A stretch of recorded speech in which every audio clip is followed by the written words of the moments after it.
नमस्कार, स्वागत है आपका राज्यसभा टीवी के खास कार्यक्रम लोकतंत्र 2017 में। मैं हूं नवविक्रम सिंह। खबरों की शुरुआत हेडलाइंस से।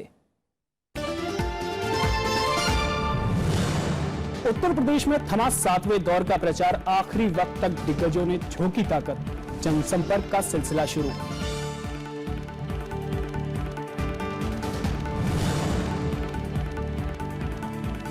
मतदान की तैयारियों को अंतिम रूप देने में जुटा चुनाव आयोग, दूसरे राज्यों से लगने वाली सीमा सील, अति संवेदनशील बूथों पर होगी खास नजर।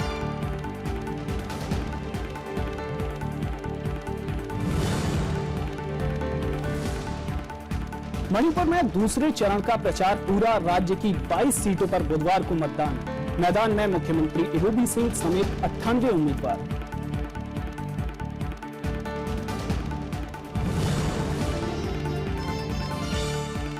चुनाव में बयानबाजी के गिरते स्तर से चिंतित वाराणसी के हास्य कवि और नागरिक, ठेठ अंदाज से जताया विरोध।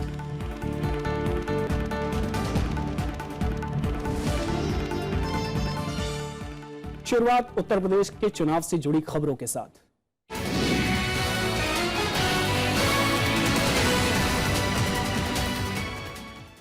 उत्तर प्रदेश विधानसभा चुनाव के लिए प्रचार सोमवार शाम 5 बजे थम गया। 7वें और आखिरी दौर के लिए अब बुधवार को मतदान होना है। 7 जिलों की 40 सीटों पर चुनाव आयोग मतदान के लिए पूरी तैयारी से जुटा हुआ है।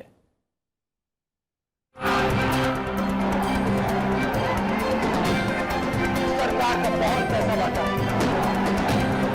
नियमों में कदम पर। उत्तर प्रदेश में बीते 2 महीनों से ये नजारे आम थे। जगह जगह चुनावी रैलियां, जगह जगह नुक्कड़ सभाएं, कहीं बीजेपी, कहीं बीएसपी तो कहीं समाजवादी पार्टी कांग्रेस का प्रचार। अब आखिरी दौर के लिए 8 मार्च को मतदान होना है और बीते कई हफ्तों से चल रहा प्रचार सोमवार शाम 5 बजे पूरी तरह थम गया।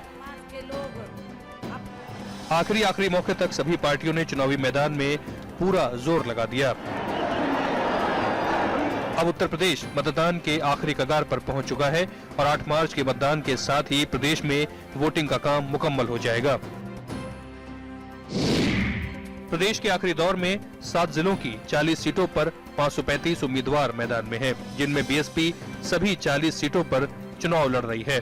बीजेपी 32, समाजवादी पार्टी 31, आरएलडी 21 और कांग्रेस 9 सीटों पर चुनावी मैदान में है, जबकि 139 सीटों पर निर्दलीय भी खड़े हुए हैं। सबसे ज्यादा 24 उम्मीदवार वाराणसी कैंट में आमने सामने हैं, जबकि सबसे कम 6 उम्मीदवार केराकट सीट पर हैं।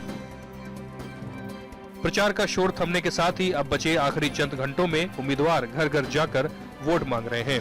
चुनाव आयोग ने शांतिपूर्ण और निष्पक्ष चुनाव के लिए सुरक्षा के पुख्ता इंतजाम किए हैं। दूसरे राज्यों से लगने वाली सीमाओं को भी सील कर दिया गया है। Bureau report, Rajya Sabha TV. लगातार तीसरे दिन प्रधानमंत्री नरेंद्र मोदी वाराणसी के चुनावी मैदान में प्रचार करते नजर आए। उन्होंने प्रचार के आखिरी दिन खेती किसानी से जुड़े मुद्दों को जोर शोर से उठाया। नरेंद्र मोदी ने कहा कि सिर्फ बीजेपी ही उत्तर प्रदेश में विकास ला सकती है। उन्होंने मौजूदा चुनाव में जीत का दावा किया। ये तस्वीरें हैं वाराणसी की, जहां लगातार तीसरे दिन नरेंद्र मोदी चुनाव प्रचार में जुटे रहे। उन्होंने लाल बहादुर शास्त्री की मूर्ति के माल्यार्पण के बाद उनके पैतृक आवास में कुछ वक्त गुजारा। इसके बाद रोहनिया की चुनावी सभा में उन्होंने किसानों के मुद्दे पर जोर दिया। उत्तर प्रदेश विधानसभा चुनाव के लिए आखिरी चरण में उन्होंने समाजवादी पार्टी और पूर्ववर्ती बीएसपी सरकारों पर किसानों की अनदेखी का आरोप लगाया। नरेंद्र मोदी ने कहा कि किसानों की बेहतरी को लेकर वो प्रतिबद्ध हैं। एक के बाद एक हमने ठोस कदम उठाए हैं और उस ठोस कदम का परिणाम ये है कि देश की कृषि की आवक, देश के किसान की आवक, उसकी आय डबल होगी, 2 गुना होगी। नौजवान को प्रधानमंत्री ने बीज, खाद, न्यूनतम समर्थन मूल्य, प्रधानमंत्री फसल बीमा योजना से लेकर किसानों के लिए कई योजनाओं का जिक्र किया। प्रधानमंत्री ने अखिलेश सरकार पर आरोप लगाया कि वो सरकारी नौकरियों में भेदभाव करती है। उत्तर प्रदेश के नौजवानों का भविष्य सुनिश्चित करने का मौका है। पिछले 15 साल में एक पूरी पीढ़ी को इन लोगों ने तबाह कर दिया है। भाइयों बहनों, अब हमारी पीढ़ियों को और तबाह नहीं होने दें। नरेंद्र मोदी ने दावा किया कि मौजूदा चुनाव में बीजेपी अकेले दम पर सरकार बनाएगी। दूसरी तरफ बीजेपी अध्यक्ष अमित शाह ने भी चुनावी रैलियां की और विपक्षी पार्टियों की जमकर आलोचना की। Bureau report, Rajya Sabha TV. मुख्यमंत्री अखिलेश यादव ने आज जौनपुर जिले में 7 चुनावी रैलियां की। मुख्यमंत्री ने दावा किया कि वो राज्य में अगली सरकार बनाने जा रहे हैं। मड़ियाहू के स्वामी विवेकानंद इंटर कॉलेज मैदान में जनसभा को संबोधित करते हुए मुख्यमंत्री ने दावा किया कि बीजेपी ने चुनाव में हार मान ली है। उन्होंने किसान कर्ज माफी के मुद्दे पर कहा कि प्रधानमंत्री जनता को गुमराह कर रहे हैं। आपने मध्य प्रदेश में कितना किसानों का कर्ज माफ कर दिया? हम पूछना चाहते हैं छत्तीसगढ़ में कितना माफ कर दिया, झारखंड में कितना माफ कर दिया, और महाराष्ट्र में जहां सबसे ज्यादा किसानों ने आत्महत्या की है, सुप्रीम कोर्ट भी आपको डांटता है। बताओ कितनी किसानों की मदद कर दी आपने केवल चुनाव में, और वो भी प्रधानमंत्री जैसे वो आकर के गुमराह कर रहे हों। मुख्यमंत्री ने कहा कि प्रधानमंत्री समेत तमाम बीजेपी के नेता परेशान हैं। उन्होंने कहा कि वाराणसी में हार के डर से प्रधानमंत्री आजकल कहीं नहीं जा रहे हैं। इन पे कोई मुद्दा नहीं है, और वाराणसी में एक रोड शो के बाद दूसरा रोड शो कर रहे हैं प्रधानमंत्री जी, और लग रहा है कि प्रधानमंत्री जी शो ही करते रहेंगे, विदेश जाना छोड़ देंगे अब। इससे पहले पूर्व मुख्यमंत्री मुलायम सिंह यादव और पार्टी नेता आजम खान ने मल्हनी में चुनावी रैलियां की। मुलायम सिंह यादव ने कहा कि समाजवादी पार्टी के अलावा किसी भी दल ने जनता से किए वायदे पूरे नहीं किए। उन्होंने लोगों से एक बार फिर समाजवादी पार्टी को जिताने की अपील की। Bureau report, Rajya Sabha TV. Congress उपाध्यक्ष राहुल गांधी ने जौनपुर में चुनावी रैली की।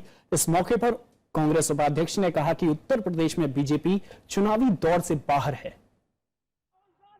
कांग्रेस उपाध्यक्ष राहुल गांधी ने अपनी चुनावी सभा में आरोप लगाया कि केंद्र की बीजेपी सरकार सिर्फ पूंजीपतियों की सुनती है। उन्होंने कहा कि प्रधानमंत्री किसान और मजदूरों के लिए हमदर्दी जताते हैं, लेकिन लोन उद्योगपतियों के माफ करते हैं। उन्होंने दावा किया कि बीजेपी वाराणसी समेत पूर्वांचल की तमाम सीटों पर चुनाव हार रही है। 4 दिन में मोदी जी ने 4 बार रीटेक लिया है बनारस में, बात नहीं बन रही है। 2 दिन पहले रोड शो हुआ, उससे बात नहीं बनी, फिर कल रोड शो हुआ, उससे बात नहीं बनी। आज सुना है मोदी जी पैदल जा रहे हैं, अलग अलग चीजें कर रहे हैं, मगर काशी करवट ले चुकी है। राहुल गांधी ने दावा किया कि राज्य में अगली सरकार कांग्रेस समाजवादी पार्टी गठबंधन की बनेगी। उन्होंने वादा किया कि सरकार बनने पर युवाओं को खास तरजीह दी जाएगी। कांग्रेस पार्टी की और समाजवादी पार्टी की सरकार बनेगी। हमारी सरकार युवाओं की सरकार बनेगी। पिक्चर, अच्छे दिन वाली पिक्चर फ्लॉप हो गई, उसको अब कोई देखने नहीं तैयार, देखने को कोई तैयार नहीं है। कांग्रेस उपाध्यक्ष ने दावा किया कि उत्तर प्रदेश में हार के डर से प्रधानमंत्री के चेहरे से मुस्कुराहट गायब हो गई है। Bureau report, Rajya Sabha TV. वहीं दूसरी तरफ बीएसपी प्रमुख मायावती ने प्रेस कॉन्फ्रेंस कर उत्तर प्रदेश में सरकार बनाने का दावा किया है। मायावती ने कहा कि उत्तर प्रदेश में बीजेपी और समाजवादी पार्टी सरकार बनाने का सपना टूट गया है। लखनऊ में प्रेस कॉन्फ्रेंस करते हुए उन्होंने दावा किया कि ये दोनों पार्टियां दूसरे और तीसरे नंबर की लड़ाई लड़ रही हैं। मायावती ने बीजेपी की तीखी आलोचना करते हुए कहा कि 2019 के लोकसभा चुनाव में बीजेपी की हालत खस्ता होने वाली है। उन्होंने दावा किया कि बीएसपी अकेले दम पर उत्तर प्रदेश में सरकार बनाने में कामयाब रहेगी। आज मैं आप लोगों को पहले से ही एडवांस में ये बता देना चाहती हूं कि बीएसपी के इस चुनाव में भारी बहुमत के साथ ही अपनी अकेले ही पूर्ण बहुमत की सरकार बनने के लिए जा रही है। जी, कृति मिश्रा अब हमारे साथ जुड़ चुकी हैं। जानते हैं सियासी पूरा वहां पर पॉलिटिकल अगर बात करें तो एक तरह से हाई वोल्टेज पूरा प्रचार अभियान चला है। ऐसे में कृति, आपसे जानना चाहूंगा कि किस तरीके से कहीं ना कहीं प्रचार अभियान में, इस पूरे हाई वोल्टेज प्रचार अभियान में जनता के मुद्दे क्या कहीं दब गए? जी हाँ, देखिए विक्रम, जिस तरह से सारी ही राजनीतिक दलों ने वाराणसी में अपना गढ़ बनाया, पूर्वांचल का ये जो फेज है, जो आखिरी फेज है उत्तर प्रदेश का, वहां पर वोटरों को लुभाने के लिए यहाँ पे मुद्दे अमूमन बहुत ज्यादा हैं जो लोगों से जुड़े हैं, जो यहाँ के स्पेसिफिक मुद्दे हैं पूर्वांचल के, जैसे कि नवविक्रम मैं आपको बताऊं, किसानों की बहुत बड़ी समस्या है। इस रीजन को शुगर मिल भी बोला जाता था, किसी जमाने में शुगर बोल बना जाता था पूर्वी उत्तर प्रदेश का, लेकिन कहीं ना कहीं वो सारे मुद्दे छुप गए क्योंकि शुगर मिल लगातार बंद होती गई। किसानों के बड़े मुद्दे हैं, जो युवा हैं उनके बड़े मुद्दे हैं, क्योंकि रोजगार के यहाँ पर अवसर नहीं है, युवाओं को पलायन करना पड़ता है बड़े शहरों की तरफ।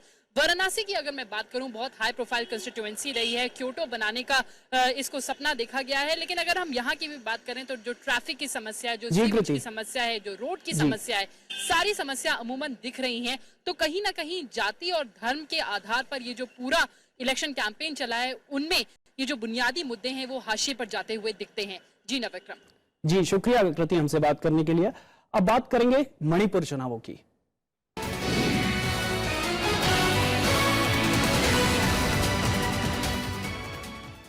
मणिपुर विधानसभा चुनाव के लिए प्रचार सोमवार शाम 5 बजे थम गया। 8 मार्च को प्रदेश की 22 सीटों पर मतदान होना है। 2 चरणों में से 4 मार्च को पहले दौर का मतदान हो चुका है। 11 मार्च को 4 राज्यों के साथ साथ मणिपुर विधानसभा के भी चुनावी नतीजे घोषित किए जाएंगे। मणिपुर में पिछले कई हफ्तों से चल रहा प्रचार का धुआंधार सिलसिला सोमवार दोपहर 3 बजे थम गया। प्रदेश की 22 सीटें अब मतदान के लिए पूरी तरह तैयार हैं। इनमें ज्यादातर सीटें पहाड़ी इलाके की हैं, जहां सभी पार्टियों ने जीत के लिए पूरा जोर लगा रखा है।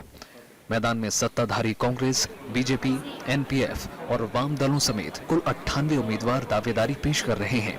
ताजा तरीन राजनीति में आई इरोम शर्मिला प्रजा पार्टी की तरफ से मुख्यमंत्री इबोबी सिंह के खिलाफ मैदान में है। जानकारों की माने तो चुनाव प्रचार में आदिवासी राजनीति ही राजनीतिक दलों की किस्मत तय करेगी। नगा आबादी पर पार्टियों की खास नजर है। Major tribal groups, that is the Kuki-Chin group and the Naga groups. So they have had almost a 50-50 division of the seats in the state assembly. So I think this will continue. Voice has been dominant in all the discussions among the tribal areas. Is the state government of Manipur has been anti-tribal. So these are the two major issues the tribals would be trying to settle score. Naga के साथ साथ cookie आबादी पर भी पार्टियों की निगाहें हैं, जो कि दूसरे दौर में इन पार्टियों की किस्मत तय करने में महत्वपूर्ण भूमिका निभा सकती हैं। इस दौर में कांग्रेस नेता और मुख्यमंत्री इबोबी सिंह सबसे अहम उम्मीदवार हैं, जो कि थोबल सीट से मैदान में हैं। इरोम शर्मिला भी इस सीट पर उन्हें टक्कर दे रही हैं। मणिपुर की खास स्थिति के लिहाज से दूसरे चरण का चुनाव भूमिगत संगठनों के मुख्य धारा राजनीति के साथ जोड़ने के लिए काफी अहम है। अब देखना यह होगा कि चुनाव नतीजे आने के बाद वे राजनीति को विधानसभा में आकर किस तरीके से नियंत्रित करते हैं। राज्यसभा टेलीविजन के लिए कैमरा पर्सन प्रशांतों के साथ मणिपुर के इम्फाल से अखिलेश सुमन। मणिपुर की थोबल सीट पर इस बार दिलचस्प चुनावी मुकाबला है। मुख्यमंत्री इबोबी सिंह के सामने यहां से प्रजा पार्टी की नेता इरोम शर्मिला चुनाव मैदान में है, जबकि बीजेपी ने यहां से बसंत सिंह को मैदान में उतारा है। थोबल की गिनती मणिपुर के विकसित जिलों में होती है। यहाँ सड़कें अच्छी हैं, जबकि बाजार भी राजधानी इम्फाल से बेहतर हैं। मुख्यमंत्री इबोबी सिंह का चुनाव क्षेत्र होने का असर यहाँ साफ दिखता है। A lot of development program had been done by Ibobi Singh, Minister of Manipur, Honorable Water Supply Scheme, medical, and the police outpost. So many bridges, make up a power station 33 kV and a 400 kV station in Thobal district. All the developmental work, the record things, road transport or fire, electrical supply or the ring road. मुख्यमंत्री यहां से 2 बार विधायक रहे हैं। इस बार प्रजा party की नेता इरोम शर्मिला और बीजेपी उम्मीदवार बसंत सिंह से उन्हें कड़ी चुनौती मिल रही है। ये 10 साल से 2 टर्म से वो भी थोबल का जो जितना जो बॉर्डर है जिसको धोखा दे के डेवलप का नाम में डेवलप करके बोल के वो इधर में आ गया। जितना जो करप्शन जो है से खाली परिवार के लिए काम करता है, जितना कॉमन पीपल जो इसे काम कुछ देखता नहीं है, तो इसीलिए मेरे को पब्लिक ने मेरे को प्रोजेक्ट किया है ये को हटाने के लिए। They are all supporting me whole day and the night, wholeheartedly, fighting in between wrong and the right, and me with right conscientious steps and living, I will win over wrong. Thoubal में मतदाताओं की तादाद करीब 28,000 है। विधानसभा क्षेत्र में महिलाओं की ज्यादा तादाद के चलते एबोबी सिंह की राह इस बार आसान नहीं होगी। थौबाल विधानसभा क्षेत्र का चुनाव कांग्रेस और बीजेपी की सत्ता की ताकत और इरोम शर्मिला की सत्ता को चुनौती देने वाली आवाज के बीच हो रही है। अब देखना यह है कि 8 मार्च को मतदाता जब आएंगे तो वो किस आधार पर अपना मतदान करते हैं। वे सत्ता को चुनौती देने वाली आवाज के साथ होते हैं या सत्ता में रहने वाले किसी एक को चुनते हैं। राज्यसभा टेलीविजन के लिए कैमरा पर्सन प्रशांतों के साथ थौबाल से अखिलेश सुमन। इस समय हमारे संवाददाता अखिलेश सुमन इंफाल से मौजूद हैं, उनसे जानते हैं वहां चुनाव की तैयारियों के बारे में। जी अखिलेश, पिछले दिनों हमने देखा कि मणिपुर में कई बीजेपी ऑफिस पर हमला होता है, उसके अलावा कई इस तरीके के छुटपुट वारदातें होती हैं, तो ऐसे में चुनाव आयोग ने किस तरीके की सुरक्षा इंतजाम कर लिए गए हैं मतदान के मद्देनजर?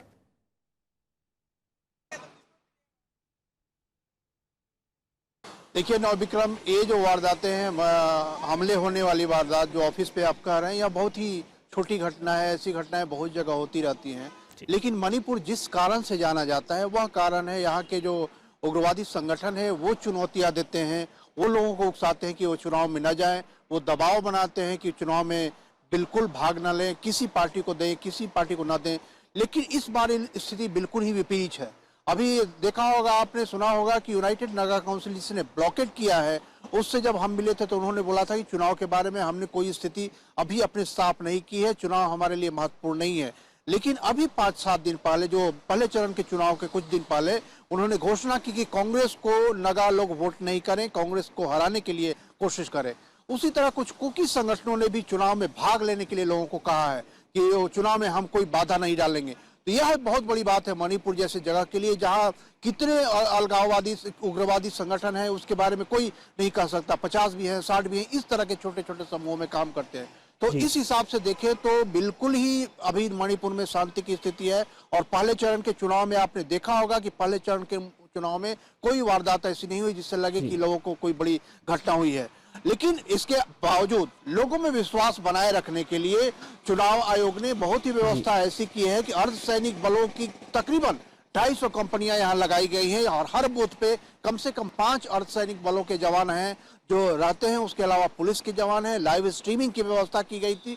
उसके अलावा यह भी व्यवस्था की गई है कि अगर किसी को कोई सूचना देनी हो तो एक टोल फ्री नंबर जारी किया गया। उस टोल फ्री नंबर पे कहीं से भी कोई मोबाइल पे, लैंडलाइन से, किसी भी तरीके से सूचना दे सकता है। तो इस हिसाब से चुनाव आयोग ने काफी प्रबंध किया है और सुरक्षा की स्थिति के बारे में ऐसी कोई स्थिति नहीं छोड़ी है ताकि उससे डर के मारे लोग चुनाव देने, मतदान करने ना आए। अब अपनी इच्छा, आपने देखा कि पहले चरण में 87% तक चुनाव में मतदान पहुंच गया है और इस चरण में लोगों को आशा है कि 87 से भी ज्यादा या कम से कम उतना तो जरूर हो जाएगा।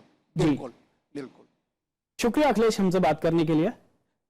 कार्यक्रम में फिलहाल इतना ही। चलते चलते आपको छोड़ जाते हैं बनारस के रंग के साथ।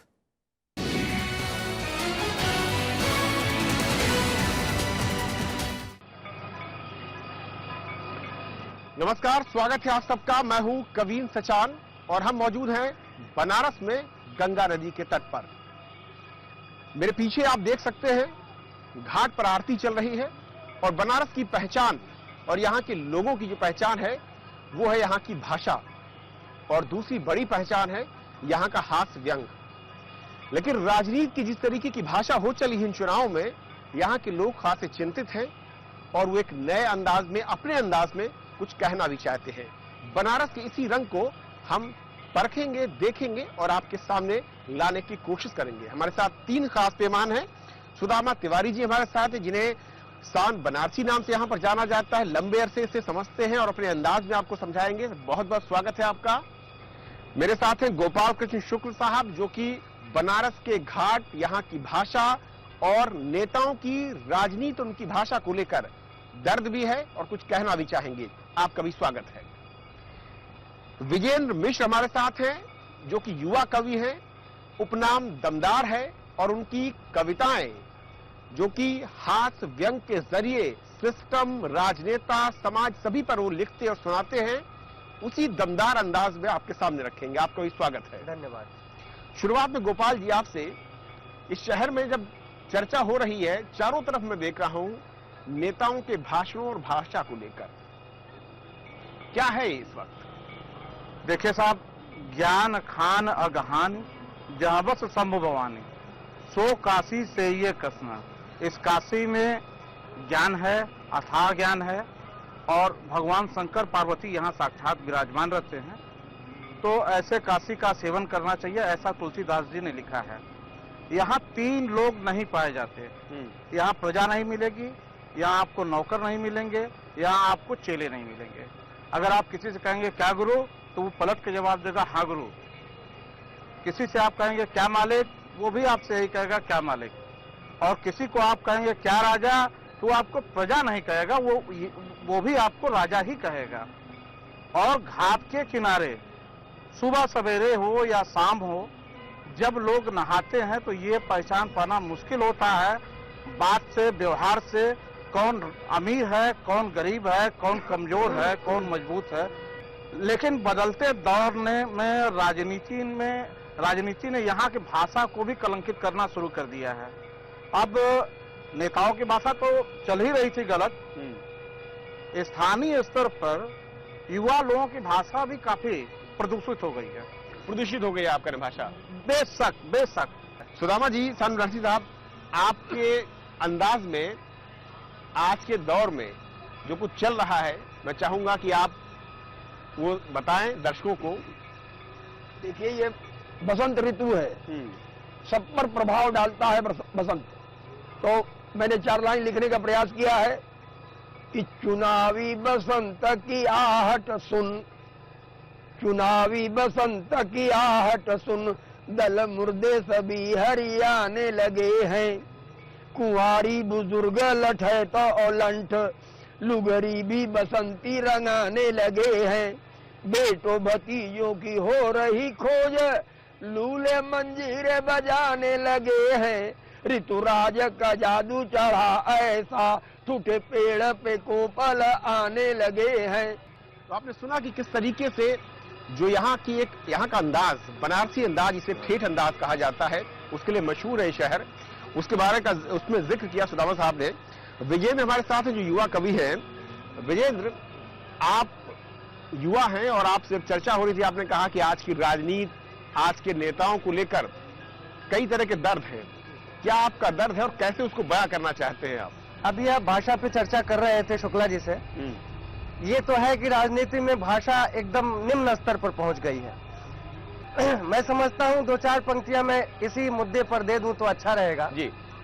सुनेगा कि एक नेता ने दूसरे नेता पर जैसे ही गधा होने का आरोप लगाया, एक नेता ने दूसरे नेता पर जैसे ही गधा होने का आरोप लगाया, सारे गधों को एक साथ क्रोध आया।